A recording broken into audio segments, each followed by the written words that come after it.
आपल्या सर्वांचंच मी मगाशी या ठिकाणी स्वागतही केलं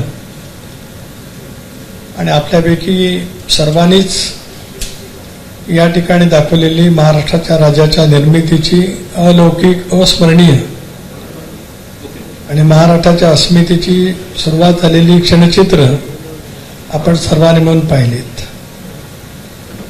आपण जर काय पाहिलं तर 1960 सालामध्ये मुंबईतलं वातावरण कसं होतं आणि पंडितजींनी शिवाजी पार्कच्या ऐतिहासिक मैदानावरती संबंध महाराष्ट्राला संबोधित करत असतानाच त्याच्या पूर्वसंध्येला पूर्व रात्री राजभवनावरती महाराष्ट्र राज्याचा नकाशा त्यावेळेलाच लोकार्पित केलेला होता. गेले 65 वर्ष महाराष्ट्राने सामाजिक क्षमतेचा पुरस्कार सातत्याने केला. शिवशाहू फुले आंबेडकरांची सामाजिक क्षमता हीच महाराष्ट्राची अस्मिता. पण आज या देशातील पुरोगामी विचाराचं आणि विकसित असलेलं राज्य म्हणून महाराष्ट्राचं अढळ स्थान देशाच्या या संबंध वाटचालीमध्ये फार मोठ्या प्रमाणावरती राहिलेलं आहे. अशा तुमच्याने माझ्या महाराष्ट्राचा गौरवशाली 65वा वर्धापन दिन गौरवशाली महाराष्ट्र महोत्सव म्हणून साजरा करण्याचं राष्ट्रवादी काँग्रेस पक्षाने निश्चित केलंय. मला अभिमान या गोष्टीचं वाटतं की एक राजकीय पक्ष महाराष्ट्र दिन या पद्धतीने साजरा करण्याचा प्रयत्न करतो आहे. या संबंध उपक्रमात या कार्यक्रमामध्ये आम्हाला सुकुमार कदम, पद्मभूषण देशपांडे, संजय जोग या सर्व सहकाऱ्यांचं सहकार्य त्या ठिकाणी मिळालं आणि त्याच्यातून आम्ही हा जो काही कार्यक्रम करणार आहोत संगम कलेचा सन्मान संस्कृतीचा या भूमिकेतून संयुक्त महाराष्ट्राची 65 वर्षाची गौरवशाली परंपरा संस्कृतीचा जागर होणार असून ज्या ज्या महापुरुषांनी महाराष्ट्राच्या उभारणीमध्ये मोलाचं योगदान दिलं अशा महानुभावांच्या कार्याचा सन्मान करणारा महोत्सव असेल. 1 मे 1960 रोजी मुंबईसह मराठी भाषिकांच्या संयुक्त महाराष्ट्राची स्थापना झाल्यानंतर संपूर्ण महाराष्ट्राने सलग 5 दिवस दिमागदार सोहळा साजरा केला. त्यानंतर तब्बल 65 वर्षानंतर राष्ट्रवादी काँग्रेस पक्षाच्या वतीने राज्यभरामध्ये महाराष्ट्र दिनाचा असा दिमागदार सोहळा संपन्न होत आहे. या 106 हुतात्म्यांनी महाराष्ट्रासाठी बलिदान दिलं त्यांना ऐतिहासिक असलेल्या हुतात्मा चौकात मानवंदना देणारा सोहळा असून नव्या पिढीला महाराष्ट्राची गौरवशाली परंपरा कळावी यासाठी सलग 4 दिवस महाराष्ट्राचा इतिहास, महाराष्ट्राची परंपरा, महाराष्ट्राच्या संस्कृतीचा जागर करणारे कार्यक्रम आयोजित केले आहेत. कार्यक्रमाच्या सभामंडपात महाराष्ट्राच्या समग्र इतिहासाला उजाळा देणारी 5 दालनं उभारण्यात येणार आहेत. यामध्ये संयुक्त महाराष्ट्राच्या चळवळीचा सचित्र इतिहास असणारं गरजा महाराष्ट्र एक दालन असेल. महाराष्ट्राच्या विचार घडवणाऱ्या महापुरुषाचं विचारसूत्र दालन असेल. संत महात्म्याची शिकवणूक सांगणारं महाराष्ट्र धर्म दालन असेल. विविध क्षेत्रांतील देश स्तरावर महाराष्ट्राचे सर्वोच्च पुरस्कार मिळवणाऱ्या ख्यातनाम व्यक्तीचं महाराष्ट्र दालन असेल. राज्याच्या 65 वर्षाच्या वाटचालीत सर्व मुख्यमंत्री महोदयांच्या योगदानाची विशेष दखल घेणारं मुख्यमंत्री दालन त्या ठिकाणी असेल. महाराष्ट्राची परंपरा व संस्कृती बोलकी करणारी अशी समृद्ध 5 दालनं उभारण्यात येणार आहेत. राज्यभरातून पवित्र नद्यांचं पवित्र जलकलश, पवित्र व ऐतिहासिक ठिकाणावरील माती म्हणजे मुद्रा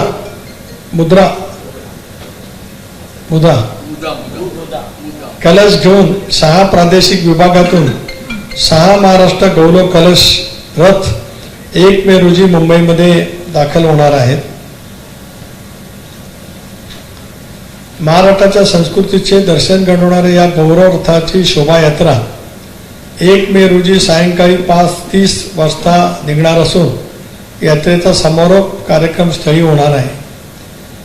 1 मे रोजी संध्याकाळी 6 वाजता वरळी येथील जांभोरी मैदानात राष्ट्रवादी काँग्रेस पक्षाचे राष्ट्रीय अध्यक्ष तथा उपमुख्यमंत्री नामदार अजितदादा पवार यांच्या शुभ हस्ते महोत्सवाचे उद्घाटन होणार आहे.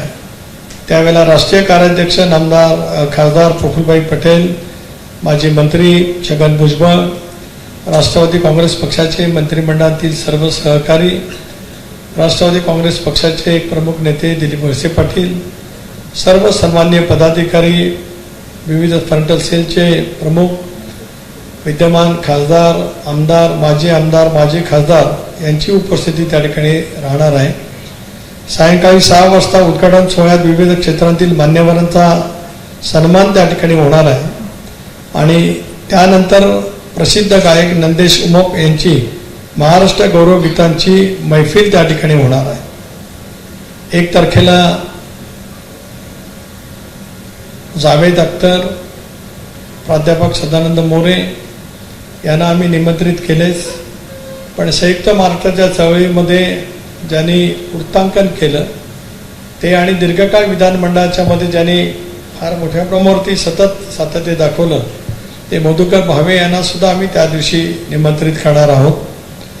2 तारखेला सायंकाळी मराठी संस्कृतीची ओळख करून देणारा मराठी युवकांचा फोक आख्यान या कार्यक्रमाचं आयोजन करण्यात आले असून त्याच दिवशी महाराष्ट्रातील माझ्या 5 कर्तबगार भगिनी ज्यांनी विविध क्षेत्रामध्ये देशपातळीवरती राज्यपातळीवरती आपल्याला महाराष्ट्राची स्वतंत्रपणाची ओळख त्या ठिकाणी केलेली आहे अशा पद्मश्री श्रीमती अनुराधा पौंडवाल, ज्या ज्येष्ठ पार्श्वगायिका आहेत, अर्जुन विजेते पुरस्कार विजेत्या नेमबाज राई सरनोबत, अर्जुन विजेत्या धावपटू ललिता बाबर, अर्जुन पुरस्कार विजेत्या कबड्डीपटू अभिलाषा म्हात्रे पाटील, राष्ट्रीय व राज्य पुरस्कार सन्मानित अभिनेत्री सोनाली कुलकर्णी, ज्येष्ठ पत्रकार राही बेडे यांना आम्ही त्या ठिकाणी बोलणार आहोत आणि महाराष्ट्रातल्या योगदानातल्या महिला शक्तीने जे महाराष्ट्राचं दैदिप्यमान स्थान अधिक अढळ केलं अशांचा सन्मान आम्ही त्या दिवशी त्या ठिकाणी ठेवणार आहोत. 3 मेला आम्ही महाराष्ट्राच्या या गौरवशाली परंपरेमध्ये ज्या ज्या मुख्यमंत्री महोदयांचं योगदान झालं त्या सर्वांना आम्ही निमंत्रित करणार आहोत. देवेंद्रजी फडणवीस, नारायण राणे, सुशीलकुमारजी शिंदे, अशोकजी चव्हाण, पृथ्वीराजजी चव्हाण, एकनाथराव शिंदे, 4 वेळा देशाचं राज्याचं नेतृत्व करणारे आदरणीय पवार साहेब, आदरणीय उद्धवजी ठाकरे यांनाही आम्ही सन्मानित करणार आहोत. त्यांच्याही जवळ संपर्क करण्याचा प्रयत्न किंवा त्यांच्याकडे पक्षाचे वरिष्ठ नेते त्या ठिकाणी जाऊन त्यांनाही त्या ठिकाणी आदरपूर्वक या कार्यक्रमाच्या निमित्ताने सन्मानित करण्याचं प्रयोजन त्यांना सांगतील. 4 मे रोजी 3 तारखेला संध्याकाळी 2 तारखेला सायंकाळी मराठी संस्कृतीची ओळख करून देणारा मराठी युवकांचं फोक आख्यान हे 2 तारखेला आहे आणि 3 मे रोजी प्रसिद्ध गायक अवधूत गुप्ते यांची संगीत सध्या हा कार्यक्रम याच मराठी अस्मितेचं जागरण असणारा त्या ठिकाणी होणार आहे. 4 मेला सुप्रसिद्ध आरजे लालू, रोहित आणि जुईली राऊत यांच्या गीताच्या कार्यक्रमाने या महोत्सवाची सांगता होणार आहे. जे सारे कलश राज्यभरातून आहेत. कार्यक्रमाचं संपल्यावर ज्या चौपाटीच्या ऐतिहासिक मैदानावरती संयुक्त महाराष्ट्राची चळवळीचे अनेक लढे उभारले गेले त्याच गिरगाव चौपाटीवरती या कलशांचं विसर्जन मध्यरात्री मी राष्ट्रीय अध्यक्ष अजितदादा, प्रफुल्लभाई आणि मी सर्वच त्या ठिकाणी करणार आहोत. आपल्या मार्फत महाराष्ट्राची अस्मिता ही नव्या पिढीसमोर यावी, महाराष्ट्राचा जाज्वल्य इतिहास, महाराष्ट्राची परंपरा ही कळावी आणि पुन्हा एकदा 65 वर्षाच्या नंतर तीच गौरवशाली परंपरा मनामध्ये ठेवत महाराष्ट्राच्या अस्मितेचा जागर करत नव्या पिढीने सुद्धा महाराष्ट्राच्या उद्याच्या भवितव्याच्यासाठी आपलं योगदान विविध क्षेत्रामध्ये निर्माण करावं या हेतूने राष्ट्रवादी काँग्रेस पक्षाने महाराष्ट्र महोत्सव या 4 दिवसाच्या कार्यक्रमाचं नियोजन केलेलं आहे. विदर्भ म्हणजे चांद्या ते बांदा असं महाराष्ट्र म्हटलं जातं. कोल्हापूरच्या ऐतिहासिक पन्हाळगडावरून राज्याचे ज्येष्ठ नेते हसन मुश्रीफ यांच्या उपस्थितीमध्ये या यात्रेची आम्ही सुरुवात त्या ठिकाणी केली आणि मला सांगायला आनंदाने अभिमान वाटतो आहे. विदर्भ, मराठवाडा, उत्तर महाराष्ट्र, कोकण, पश्चिम महाराष्ट्र या चारही परिसरामध्ये आज ही जी का आमची मंगल कलश रथयात्रा मुंबईला येते आहे याचं उत्स्फूर्त उदंड असं स्वागत राज्यातील जनता त्या ठिकाणी करते आहे. 1 मेला हे सगळे इथे दाखल होतील. पुन्हा एकदा आपल्या सर्वांच्या मार्फत या देदीप्यमान जो कार्यक्रम केला जातो आहे याची माहिती महाराष्ट्रप्रेमी नागरिकांच्या समोर जावी एवढीच आपल्याला नम्रतेची विनंती आहे. आजच्या पत्रकार परिषदेचं ज्या कारणासाठी आपल्याला निमंत्रित केलं होतं ते आपल्या समोर ठेवलं. आपल्याला मोकळेपणाने काही संवाद करायचा असेल तर आपण करावा अशी विनंती. शरद पवार आणि उद्धव ठाकरे यांना तुम्ही निमंत्रण केलेलं आहे, त्यांना निमंत्रण केलेलं आहे.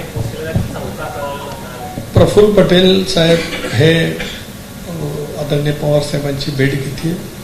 उद्धवजी परदेशात आहेत अशी माहिती मला मिळालेली आहे. तरी सुद्धा उद्या त्या संदर्भातली आणखीन माहिती घेऊन आम्ही वरिष्ठ पातळीवरती त्यांच्याशी संपर्क करण्याचा प्रयत्न करावा.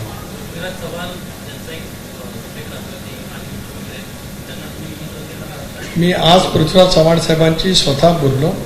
त्यांची काही तांत्रिक अडचण आहे तरी सुद्धा ते बघून आज रात्री किंवा उद्यापर्यंत मला या संदर्भामध्ये कन्फर्मेशन येणार आहे. मी निमंत्रित करणं आमचं काम आहे. शेवटी साहेब या देशाचे नेते आहेत. महाराष्ट्राच्या गेल्या या संबंध जडणघडणीमध्ये त्यांचे योगदान मोठ्या प्रमाणावरती राहिलेलं आहे. त्याच्यामुळे आदरणीय पवार साहेबांच्याबद्दल आपल्याही राज्यात आणि सारा देशभरामध्ये एक वेगळा लौकिक अर्थाने आदर आहे.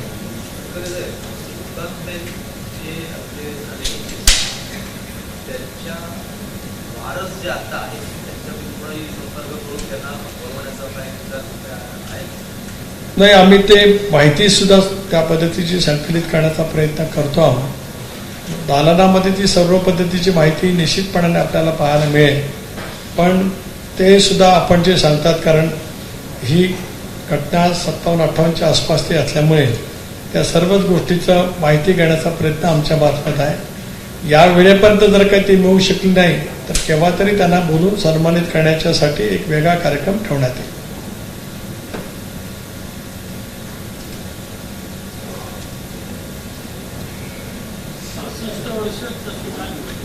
साधारणतः 25 वर्ष, 50 वर्ष, 60 वर्ष त्यांच्यात असं कार्यक्रम मोठे करायचे 65 निवडण्यावर योगायोग या वेळेला 65 झाले. हा एक भाग. आणि आम्ही घेतलेल्या निर्णयावरती महाराष्ट्रातल्या जनतेने शिक्कामोर्तब घेतलं. आम्ही भूमिका घेत असताना चव्हाण साहेबांच्या विचाराला अनुकूल पद्धतीची भूमिका आम्ही घेतो आहोत. बहुजन समाजाचा व्यापक हित साधायचा असेल तर सत्तेमधला सहभाग तुमचा असला पाहिजे. या चव्हाण साहेबांच्या शिकवणीला अनुसरून ठेवत पण आमची मूळ राजकीय विचारधारा शिवशाहू फुले आंबेडकरांच्या सामाजिक क्षमतेशी ती नाळ तशीच ठेवत आम्ही एनडीएमध्ये सहभागी झालो. त्या आमच्या निर्णयावरती महाराष्ट्रातल्या जनतेने शिक्कामोर्तब केलं. त्यामुळे या बलशाली महाराष्ट्राच्या निर्मितीपासूनचा इतिहास पुढे आणावा असं पक्षातल्या आम्हाला सर्वांना वाटतं.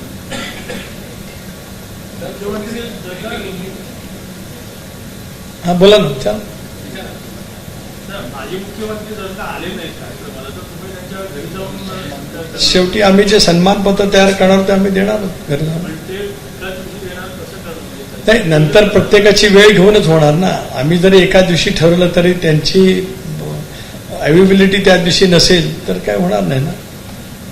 त्यांच्या कारण शेवटी त्या महनीय व्यक्ती आहेत. त्यामुळे त्यांच्या सोयीनुसार ज्या वेळा मिळतील त्या वेळेला आम्ही जाऊ.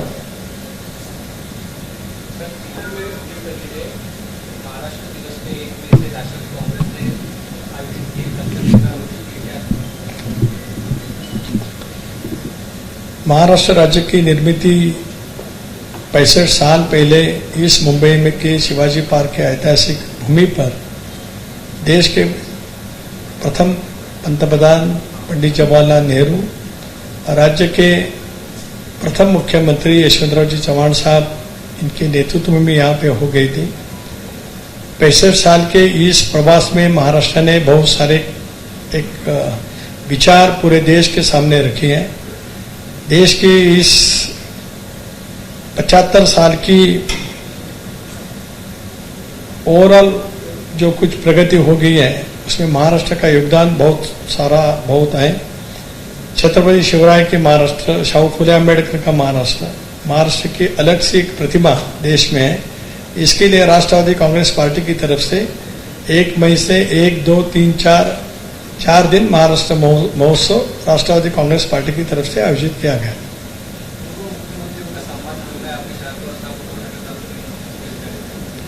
हाँ, हमने सब मुख्यमंत्रियों के साथ संपर्क किया है। वरिष्ठ नेता आदरणीय पवार साहब के साथ प्रफुल्ल भाई संपर्क करेंगे। उद्धव जी विदेश में हैं, उनके पास संपर्क करने के लिए हम कोशिश करते हैं। थँक्यू। सर्वांनी चहापान घ्यावं एवढी विनंती आहे। त्याचं गांभीर्य जाईल। आजच्या पत्रकार परिषदेचं गांभीर्य हे महाराष्ट्र आणि महाराष्ट्राच्या अस्मितेचं आहे। त्यामुळे राजकीय प्रश्नाच्या पेक्षा